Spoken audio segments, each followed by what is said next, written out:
Padre, me presento ante ti en el nombre de Cristo Jesús. Tú mereces, Señor, toda la gloria y la honra, la alabanza.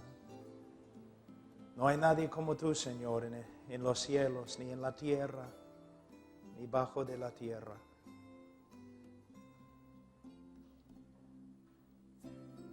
Señor, yo te pido en el nombre de Cristo que tengas misericordia de nosotros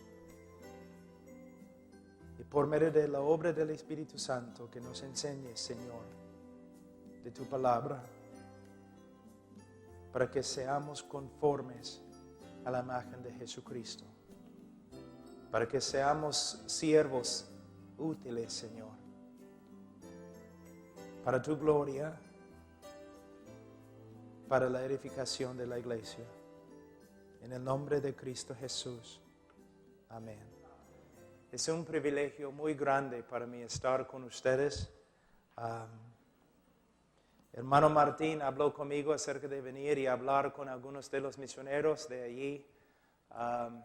Creo que abrimos las reuniones para otros y tenemos algunas personas aquí hoy día y estamos seguros que todo está conforme a la voluntad de Dios, conforme a la voluntad de Dios. La semana pasada nosotros estuvimos en la selva, en como 3 horas de Tarapoto, un lugar que se llama Tarapoto, y creo que todos los hombres que estaban conmigo se enfermaron, entonces creo que no somos muy espirituales. Pero Dios obró grandemente entre los hermanos y había personas de varios lugares, algunas personas habían caminado como 12 horas, 15 horas para llegar, para escuchar el Evangelio. Hoy día, de lo que entiendo en esta conferencia, se va a hablar de la gracia soberana, el poder de Dios en la salvación del hombre. En el día de hoy hay un problema. No estoy diciendo eso porque soy profeta o porque sé más que los demás.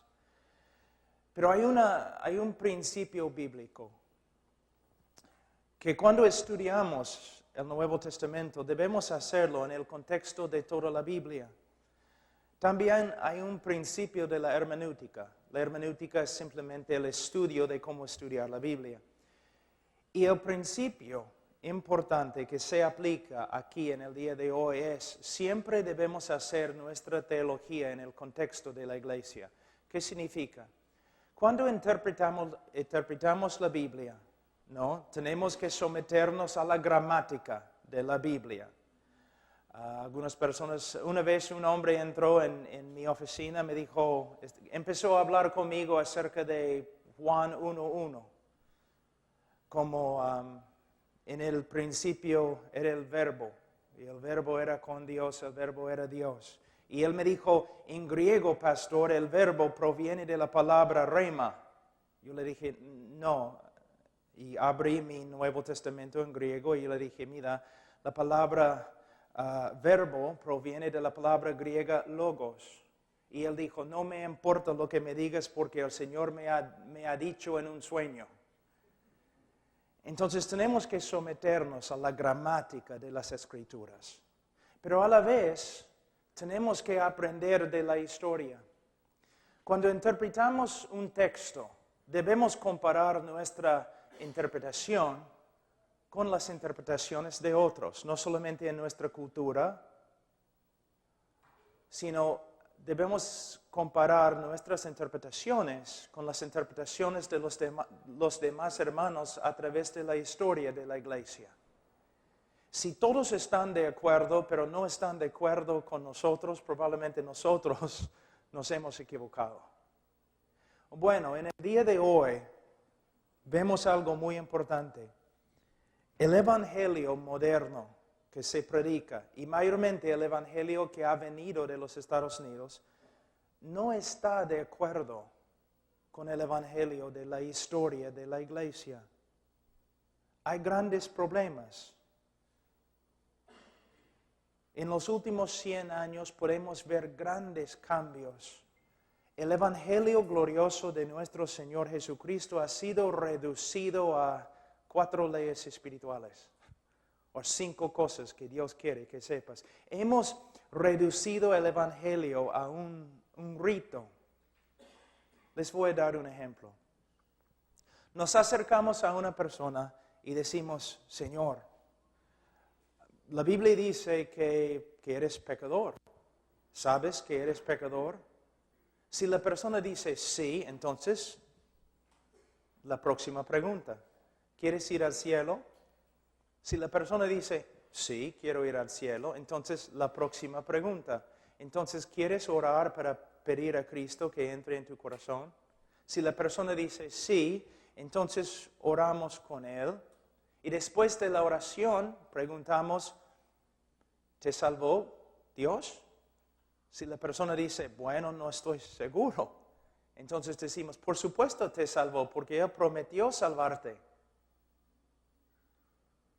Hemos reducido el Evangelio de Cristo a nada más que algunas preguntas superficiales.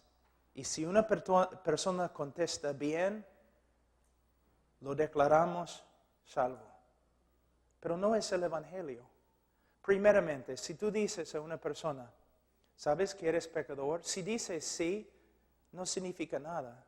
El diablo sabe que es pecador. ¿Te das cuenta? Pregunta al diablo. Él te va a decir, por supuesto soy pecador. El mejor pecador que hay. Entonces, simplemente preguntar a una persona si sabe si es pecador no significa mucho. La pregunta es, desde que has escuchado el Evangelio, ¿Dios ha obrado en tu corazón de tal forma que ahora aborreces el pecado que antes amaste? Hay un cambio del corazón, en el corazón. Cuando una persona, para ser salvo, una persona tiene que arrepentirse. El arrepentimiento es más que simplemente reconocer pecado. El arrepentimiento involucra un cambio del corazón, un cambio creado por la obra del Espíritu Santo a través de la prédica del Evangelio. Si un hombre se ha arrepentido de verdad, vamos a ver un cambio en su estilo de vida, en su actitud hacia el pecado. Muchas veces personas me dicen, Pastor Pablo, tengo una nueva relación con Dios. Y yo siempre digo, bueno, ¿tienes una nueva relación con el pecado? Porque si tienes una nueva relación con Dios, vas a tener una nueva relación con el pecado. El pecado que antes amaste, ahora vas a aborrecer. Pero si una persona dice que sí, sabe que es un pecador, entonces preguntamos, ¿quieres ir al cielo? ¿Quién no? ¿Quién va a decir, no, me gustaría ir al infierno? ¿Quieres ir al cielo? Mira, todos quieren ir al cielo. Es que nadie quiere que Dios esté cuando llegue. Todos quieren ir al cielo, pero no es la pregunta. La pregunta es, ¿ahora estimas al Dios que antes ignorabas y hasta odiabas? Tu relación con Dios ha cambiado. Todo el mundo acá quiere ir al cielo. Por esta causa tenemos teoría política, estudiamos la ciencia política, todo lo demás, para tratar de crear un cielo en la tierra. Todos los hombres quieren ir al cielo, pero pocos hombres buscan a Dios.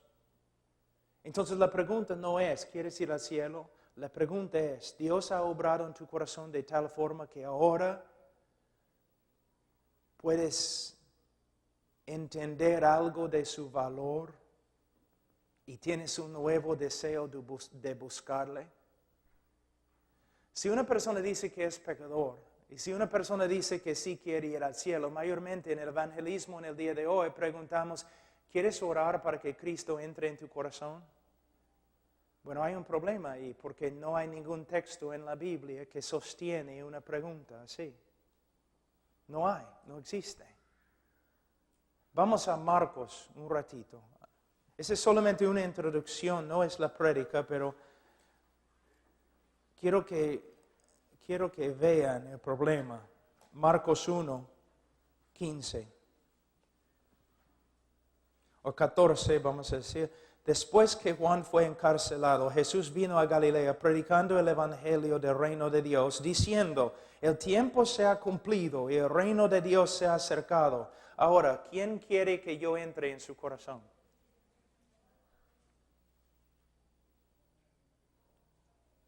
No dice esto. ¿Qué dice? Arrepentíos y creed en el evangelio. En el día de Pentecostés, después de predicar, Pedro no dijo, ¿cuántos quieren recibir a Cristo? Levanten la mano. Si has levantado la mano, pasa adelante. A los que han pasado adelante, repiten conmigo esta oración. Lo siento, no se encuentra en las Escrituras. Es algo fabricado por los hombres. Es un método de evangelismo.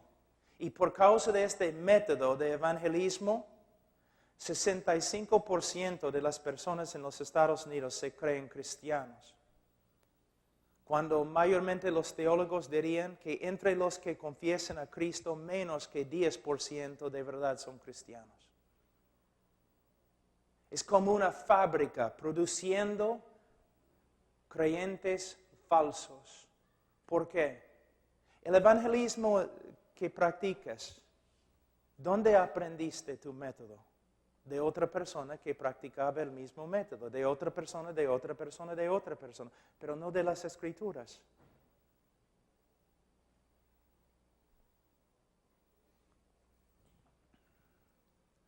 Otro problema muy grande en el evangelismo es el tema principal del evangelio. Pocos entienden lo que es el tema principal. Mayormente decimos a las personas, Cristo murió. Cristo murió. ¿Por qué? Por causa de nuestro pecado, pero no contesta la pregunta. ¿Por qué tenía que morir por nuestros pecados? ¿Y cómo tenía que morir cuando estaba en la cruz? Mayormente tenemos de nuevo un evangelio muy superficial. Cristo murió por ti. ¿Pero por qué? Por causa del pecado. ¿Pero por qué? Necesitamos entender que el evangelio comienza con el carácter de Dios, los atributos de Dios. Y vamos a Romanos capítulo 3 un ratito, voy a mostrarles algo. Romanos 3.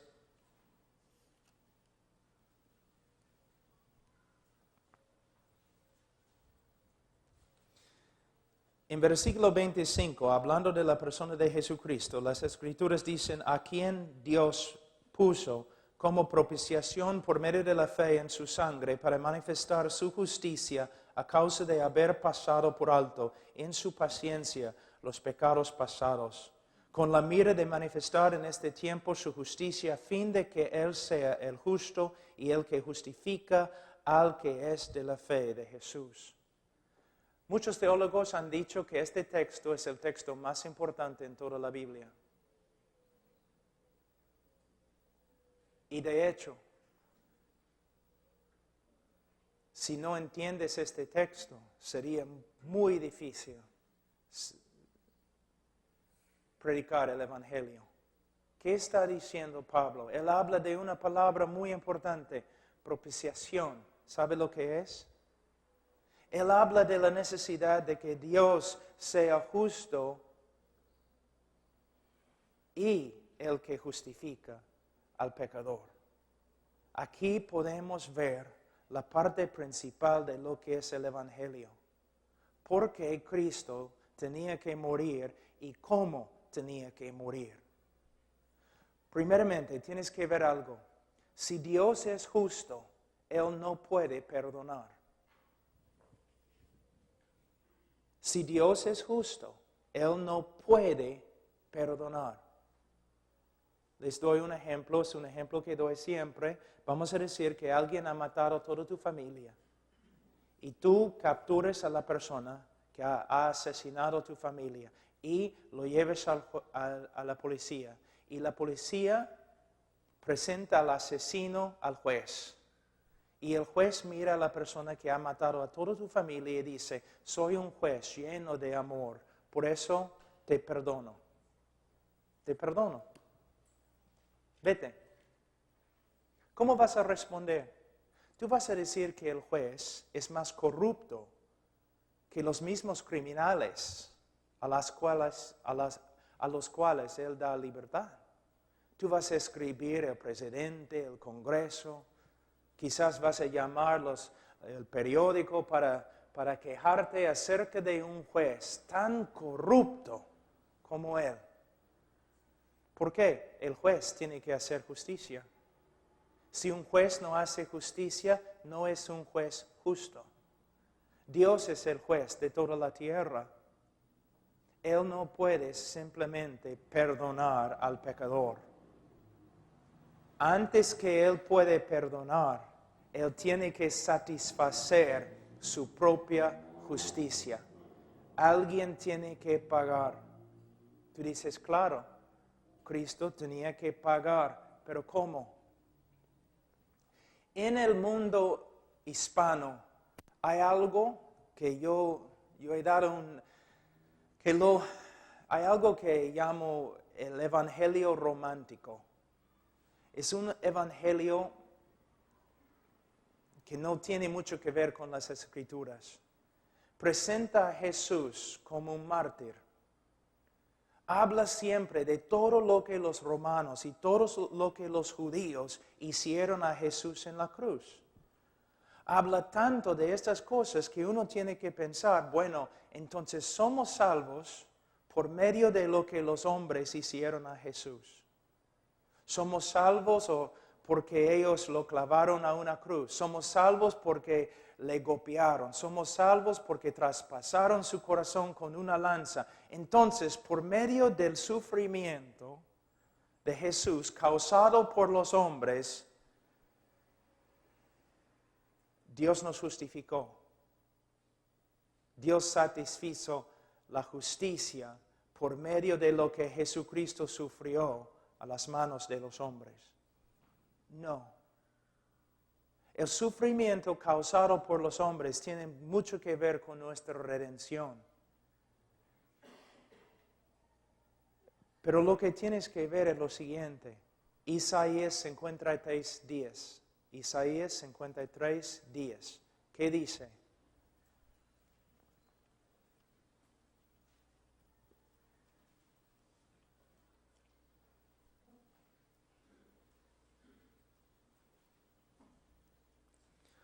Con todo eso, Jehová quiso quebrantarlos, sujetándole a padecimiento. Cuando Jesucristo estaba en la cruz, Él llevó nuestro pecado. Y toda la ira de Dios, todo el castigo de Dios, todo el aborrecimiento de Dios, justo aborrecimiento de Dios contra la maldad del hombre, cayó sobre su Hijo. Nosotros debemos morir separados de Dios y pasar toda la eternidad separados de Dios. En la cruz, Cristo llevó nuestro pecado fue imputado a Cristo. ¿Y qué clamó Cristo a Dios? Dios mío, ¿por qué me has desamparado? Entonces, una separación entre el Hijo y el Padre. Y toda la ira de Dios que debe caer sobre ti, cayó sobre el Hijo. Somos salvos, justificados, no principalmente por causa de lo que los romanos hicieron a Jesús en la cruz. Somos salvos por medio de lo que el Padre hizo a su propio Hijo en la cruz. Lo quebrantó. Una ilustración que quizás puede ayudarte es la historia de Abraham e Isaac. Abraham dice de él que él llevó a su hijo, su único hijo que amaba, a la montaña. Y allí, según el decreto de Dios, iba a matarlo. Pero cuando Abraham no se sometió a la voluntad de Dios y estaba por matar a su hijo, un ángel clamó y dijo, no, Abraham, Dios va a proveer. Isaac, no, salió salvo. Tú dices, qué bonita historia, qué fin de la historia tan bonito, ¿no? Pero no es el fin de la historia. 2000 años después, Dios el Padre puso su mano sobre la frente de su hijo, agarró el cuchillo y mató a su propio hijo. Alguien tenía que morir bajo la ira de Dios para satisfacer la justicia de Dios. Tengo una pregunta. ¿Has escuchado el Evangelio muchas veces predicado? ¿Cuántas veces has escuchado lo que acabo de enseñar yo? Casi nunca. La énfasis siempre, lo que los hombres hicieron a Jesús, ¿no es cierto? Siempre. Mira lo que los hombres hicieron a Jesús. Durante la Semana Santa en las iglesias evangélicas, todos los pastores predicando acerca de ¿qué? Acerca de lo que los hombres hicieron a Jesús. La corona, el látigo, la lanza, y casi nunca mencionan lo que de verdad nos salva. Alguien tenía que morir bajo la furia de Dios. Su ira, su justicia, para satisfacer su justicia. Ahora puedes entender por qué el Evangelio tiene poco poder en el día de hoy, porque no estamos enseñando el Evangelio. Ahora, voy a pasar un poquito. Mañana voy a empezar con la depravidad humana, pero voy a pasar un poquito por este texto en Romanos 3. Yo sé que lo he predicado varias veces acá, pero hay personas nuevas y es necesario. Por cuanto todos pecaron, 3:23 de Romanos, por cuanto todos pecaron y están destituidos de la gloria de Dios. Los niños aprenden este texto, ¿no es cierto? Aprenden este texto en la escuela dominical, pero ¿sabes lo que significa? Por cuanto todos pecaron. Las confesiones históricas de la iglesia cristiana definen el pecado como cuando uno no se conforma a la voluntad de Dios. Cuando uno se extravía de la voluntad de Dios, es pecado. Pecado. En el día de hoy el pecado no significa mucho, porque mayormente los predicadores no predican con respecto al pecado. Rara vez se menciona, y cuando se menciona no se explica. Cuando estamos predicando el Evangelio de Cristo, tenemos que hablar mucho del pecado. Mucho.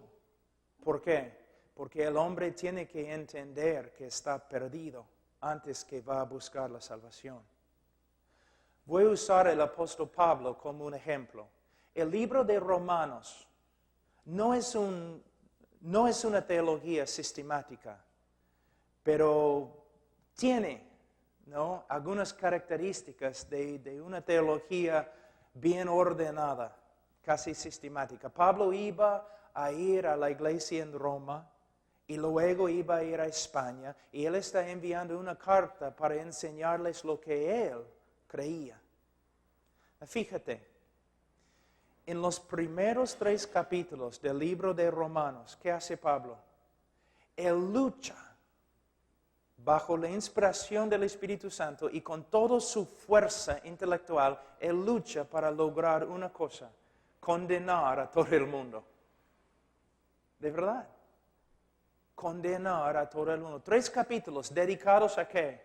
A condenar al mundo, a demostrar el pecado del mundo, del hombre, y la condenación que es el resultado de su pecado.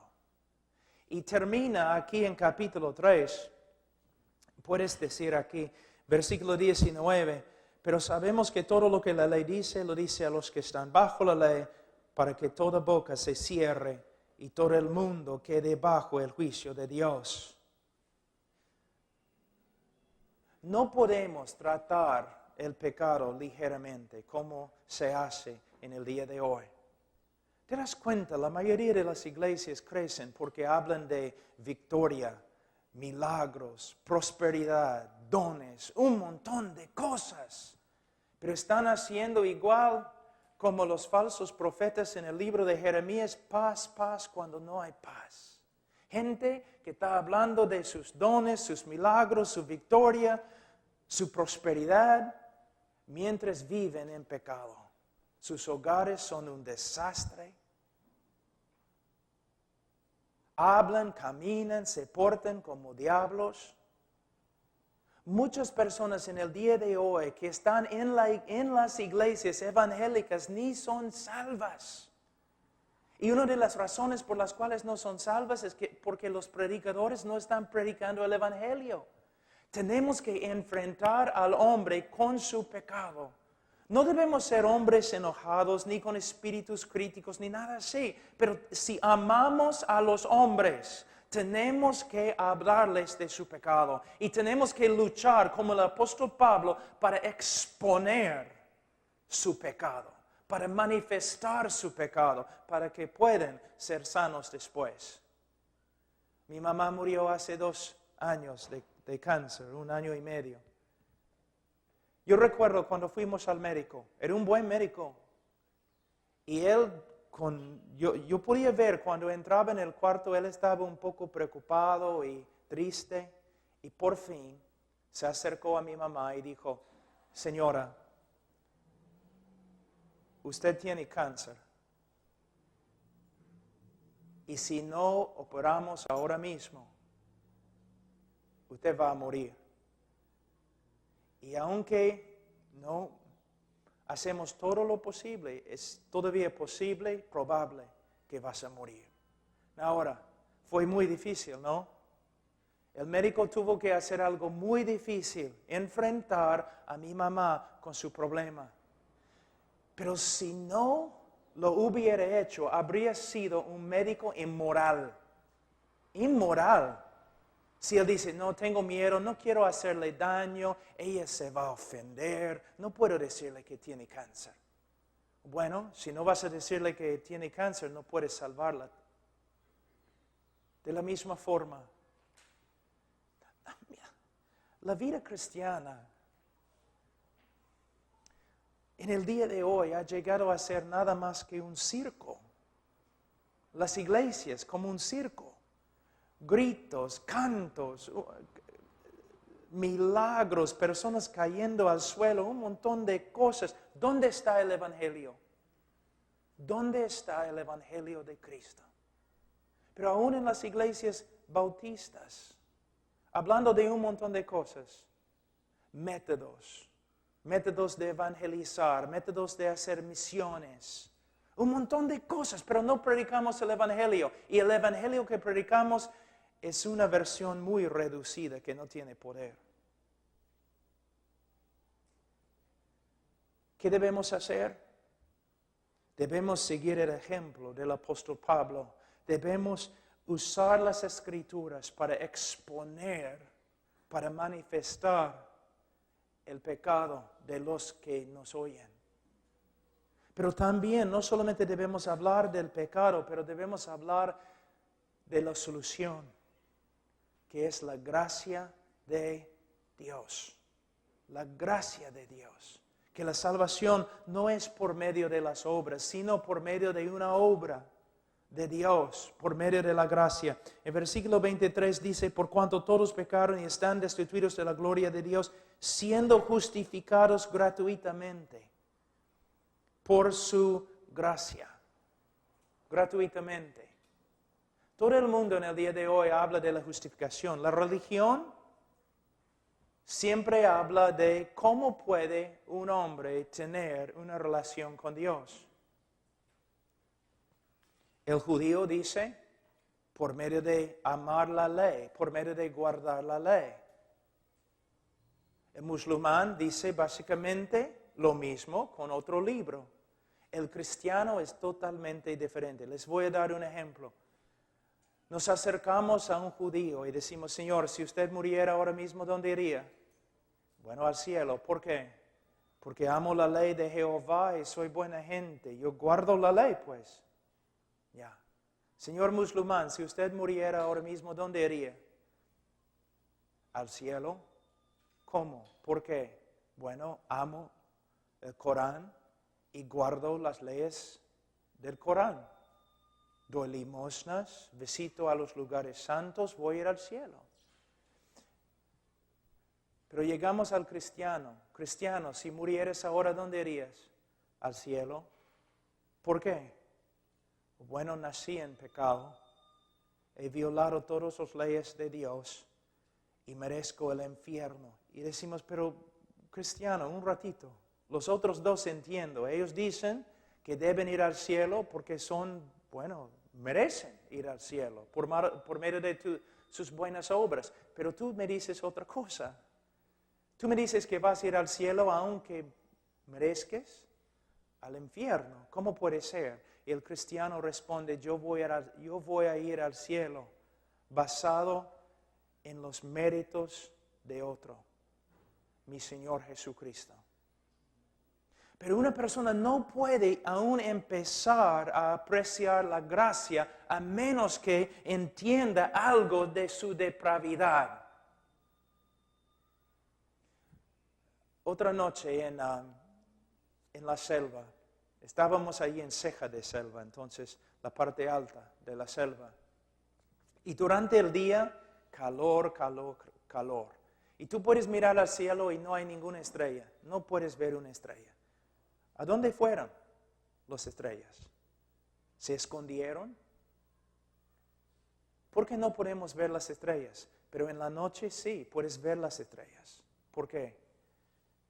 Las estrellas, puedes verlas en la noche por causa de la oscuridad que rodea. Resplandecen. Más oscura sea la noche, más que podemos ver las estrellas de la misma forma. Por esta causa hablamos de la depravidad humana, hablamos del pecado específicamente y intentamos con las Escrituras condenar al mundo. Porque se puede ver la gracia de Dios cuando se contrasta con el pecado del hombre. ¿Por qué somos salvos? Los méritos de Cristo Jesús. Es nuestra gloria. Ahora, dice, siendo justificados gratuitamente por su gracia. Hay una profecía donde dice que iban a aborrecer o odiar al Mesías sin causa. Y se repite de nuevo en el Nuevo Testamento en griego. Que iban a odiar al Mesías sin causa. Nadie nunca tenía una razón de odiar a Jesús. Jesús nunca pecó contra nadie. Entonces, cuando lo odiaban sin causa. Es la misma palabra que se usa acá. La misma palabra. Siendo justificados sin causa. Nunca le hemos dado a Dios causa para que Él nos salve. Nunca. Sino al revés. Al revés. Pero Dios nos salvó, nos justificó sin causa, a pesar de lo que hemos hecho, por medio de los méritos de Jesucristo, quien murió en nuestro lugar. Ahora, dice aquí en versículo 25, a quien Dios puso como propiciación. ¿Sabe lo que es propiciación? Algunos dicen que es la palabra más importante en toda la Escritura. propiciación.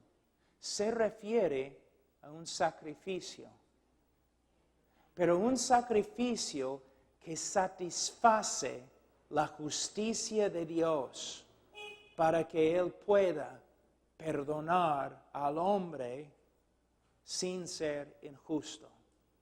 Mira, una vez yo escuché a un predicador que estaba diciendo lo siguiente: en vez de ser justo contigo, Dios demostró su amor. Suena bien, ¿no? Parece bien. Piensa en lo que él está diciendo. En vez de ser justo contigo, Dios demostró su amor. ¿Puedes ver el problema? Están diciendo que el amor de Dios es injusto. Dios pasó por alto la justicia para amarte. Dios no puede hacer eso. Dios es perfecto. Dios tiene que ser justo y su amor tiene que ser justo. Él tiene que hacer el justicia mientras ama. Y este es el problema y la razón por la cual necesitamos una propiciación. La Biblia dice en Proverbios 17:15, el que justifica al impío es una abominación ante Jehová. Escucha. Hemos leído en Romanos que Dios nos justificó aunque éramos impíos. Pero la Biblia dice, el que justifica al impío es una abominación. Entonces, ¿quiere decir que Dios es una abominación porque Él nos justificó y éramos impíos? ¿Ves? Ahí es el problema más grande. Es el centro del Evangelio. ¿Cómo puede Dios, como Pablo dice aquí en Romanos 3, cómo puede Dios ser justo y a la vez justificar al impío? Es el problema más grande de las Escrituras. Si Él es justo, tiene que condenar al impío, pero si nos condena, no hay esperanza de salvación. Si Dios hubiera condenado toda la tierra, todos los hombres al infierno, así, al toque, si lo hubiera hecho, no habría ningún problema filosófico ni teológico, porque es exactamente lo que la tierra merece. Es exactamente lo que el hombre merece. Había necesidad de explicaciones cuando Dios empezó a salvar. ¿Cómo puede un Dios justo perdonar a los que deben morir? Bueno, Él puede hacerlo solamente porque al morir Jesucristo satisfizo una vez para siempre la justicia de Dios. Algo que es muy importante y vamos a hablar un rato de esto. A veces yo escucho a los predicadores y los cantantes cantando y predicando cosas así, ¿no? Dios buscó por todo el cielo para encontrar a alguien, ¿no? Con la buena voluntad, dispuesto a morir por el hombre, pero no podía encontrar a nadie. Dios buscó por la tierra para encontrar una persona que podía morir por el hombre pecador, pero no podía encontrar a nadie. No había ningún ángel dispuesto, ningún hombre dispuesto, o ningún hombre perfecto para morir en el lugar del hombre. Entonces Él tuvo que enviar a su Hijo. No está bien. La teología está muy, muy mal. Un ángel perfecto no podría haber muerto por nuestros pecados. Y un hombre perfecto no podría haber muerto por nuestros pecados. El que murió en la cruz por nosotros tenía que ser hombre, porque el hombre ha pecado, el hombre tiene que morir. Pero el que murió en la cruz tenía que ser más que hombre, más que ángel. Él tenía que tener un valor infinito. Por eso Dios llegó a ser hombre. Y caminó sobre la tierra y vivió una vida perfecta. Y según el plan predestinado de Dios, Él fue clavado en una cruz. En la cruz, Él llevó el pecado de su pueblo y llegó a ser una maldición ante su propio Padre. Mira, Gálatas capítulo 3, un ratito.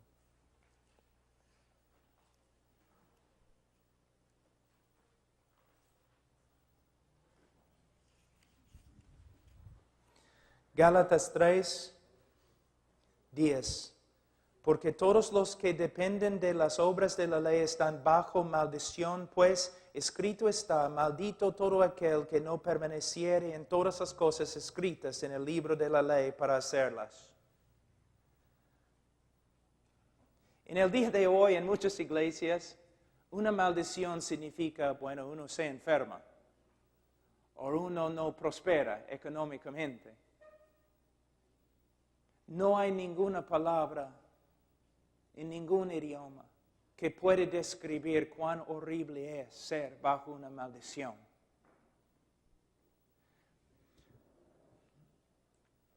El hecho de que un hombre está bajo una maldición significa que ante Dios y ante todos los seres santos del cielo, el hombre pecador es tan horrible, es tanta una abominación, que la última cosa que el hombre pecador va a escuchar cuando él toma su primer paso para entrar en el infierno, la última cosa que él va a escuchar en el cielo es todos los seres del cielo poniéndose de pie y aplaudiendo a Dios porque Dios le ha condenado. Así es el hombre. Así tan feo es el hombre. Así tan pecador es el hombre. Él merece la condenación eterna. ¿Te das cuenta? En el día de hoy tú no escuchas esas cosas nomás. No, el hombre tiene un gran valor y si no se salva todo el cielo va a llorar. No es lo que dice la Biblia. La Biblia dice que el hombre es un pecador depravado que merece el infierno. En el día de juicio, aún los hombres condenados van a pararse ante Dios y van a decir, el juez de toda la tierra ha hecho bien.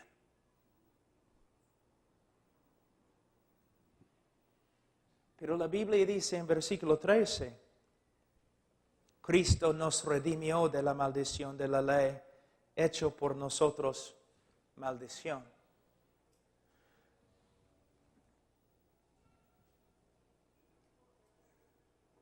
¿Sabe que yo tengo problemas cuando hablo en español? Muy limitado. Pero con respecto a este tema, aún en inglés, me faltan palabras. No hay manera de describir de verdad lo que sucedió en la cruz. Imagínate todas las maldiciones que puedes encontrar en el Antiguo Testamento.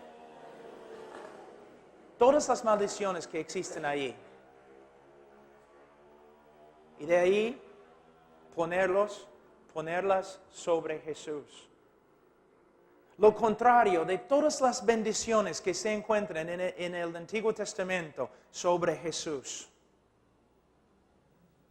Toda la ira de Dios contra Él.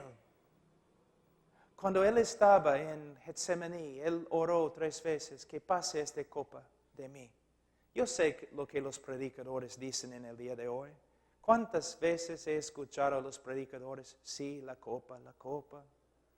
La cruz, el látigo, la lanza. No tiene nada que ver con esas cosas. Y algunos predicadores carismáticos, la copa era la ira de Satanás, he escuchado. Solamente hay que leer la Biblia. A través de toda la Biblia habla de la copa, especialmente en los profetas. La copa de la ira, la furia de Jehová. Toda la furia. El justo aborrecimiento de Dios contra tu maldad fue derramado sobre el Hijo. Y Él llegó a ser una maldición y su Padre le abandonó, le desamparó.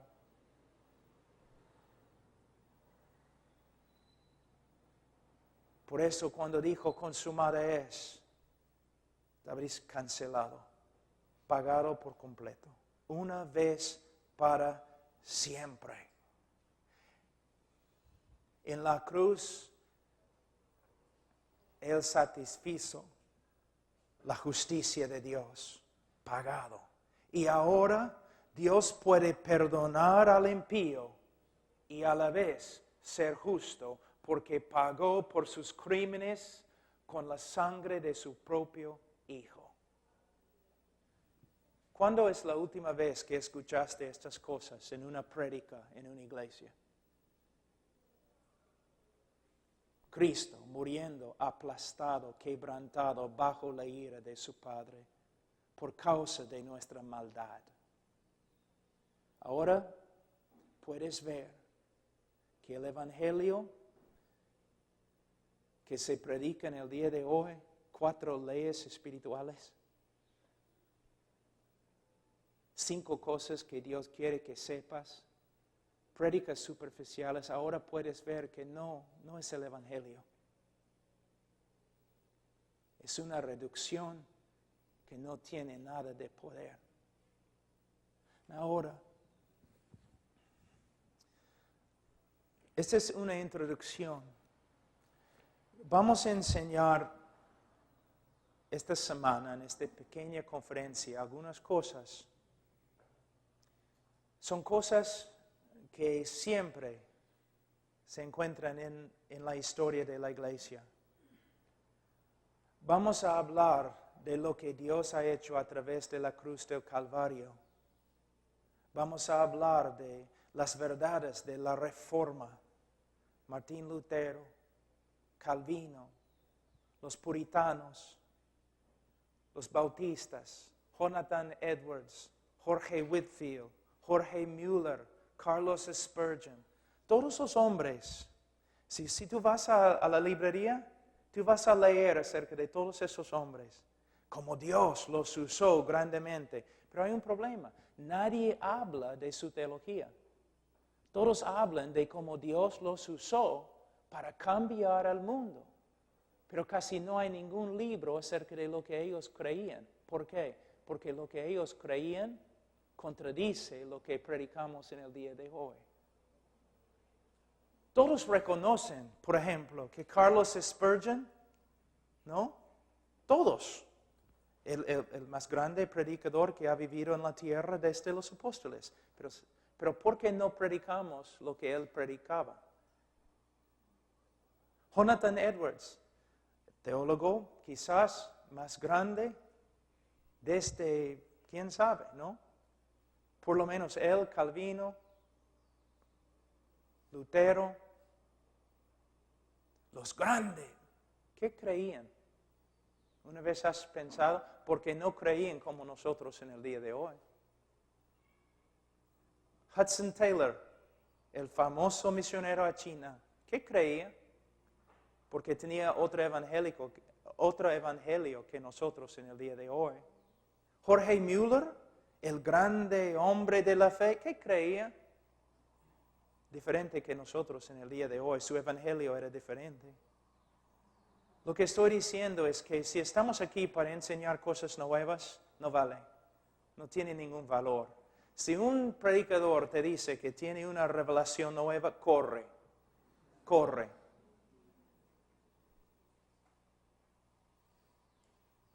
Queremos volver. Ahora, terminando.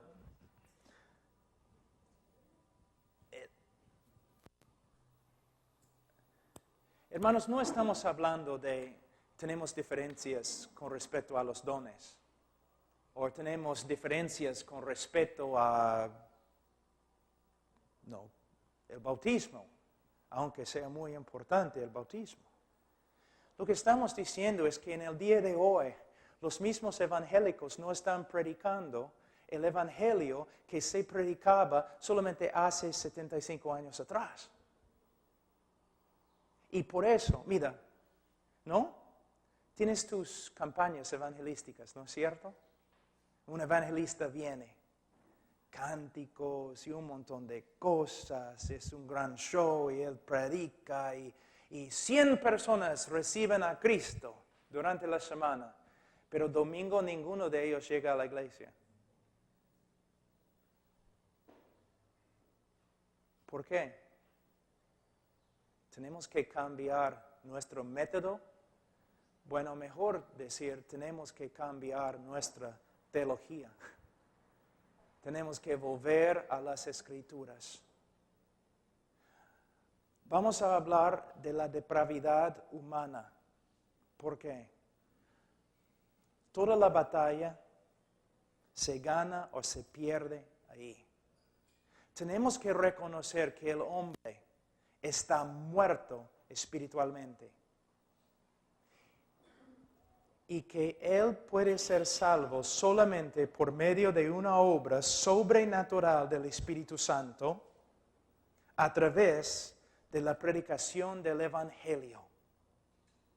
En el día de hoy los evangelistas usando sus trucos, ¿no? Manipulando psicológicamente, bajando las luces, música bonita, pasa adelante, tu amigo está contigo, solo va a demorar 5 minutos, toma tu decisión, todo eso es falso.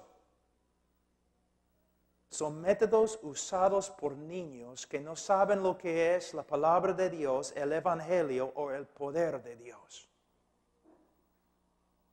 Tenemos que reconocer que el hombre está depravado. Si él va a recibir a Cristo, él va a recibir a Cristo por causa de una obra sobrenatural del Espíritu Santo que demuestra el poder de Dios como la misma creación del universo. De verdad, se requiere más del poder de Dios para salvar a un hombre que crear un universo. Porque Dios creó al mundo ex nihilo, fuera, sin nada, de la nada. Creó el universo. Pero para tomar un hombre corrupto, depravado y recrear al hombre a la imagen de Jesús, poder. Y es un poder que el hombre no puede generar. Lo que necesitamos en el día de hoy en Perú y en el mundo son hombres que no confían y mujeres que no confían en el brazo de la carne. Métodos. Sino personas que confían en el Evangelio de Jesucristo. Si yo me paro con una Biblia abierta y yo predico acerca del pecado, y yo predico acerca del juicio, y yo predico la cruz correctamente, Cristo muriendo bajo la ira de Dios, si predico la resurrección de Jesucristo de entre los muertos, y si si doy un llamado de arrepentimiento y fe, Dios va a salvar. Él va a edificar a su iglesia. Él va a hacer una obra. Debemos dejar a un lado todas estas cosas y predicar las Escrituras. ¿No es cierto que cuando vas a una conferencia de misiones, mayormente hablan de métodos, estadísticas, cosas que puedes hacer para manipular a los demás? No. Nosotros tenemos la palabra de Dios, la oración y amor. Son nuestras armas. Y si vamos a pelear, peleamos con la predicación de la palabra de Dios. Oración, intercesión de rodillas, clamando a Dios para que Él haga milagros entre nosotros. ¿No? Y amor que se sacrifica, Hermanos, de verdad, discúlpeme, estoy tan limitado cuando hablo en español, pero mi esposa es peruana, pero todavía no aprendo mucho porque ella siempre habla, no permite que yo hable. Entonces yo no. Pero no, tengan paciencia conmigo. Los otros predicadores, yo les aseguro, les voy a enseñar mucho más. Pero esta es una introducción, ¿ya? Oremos.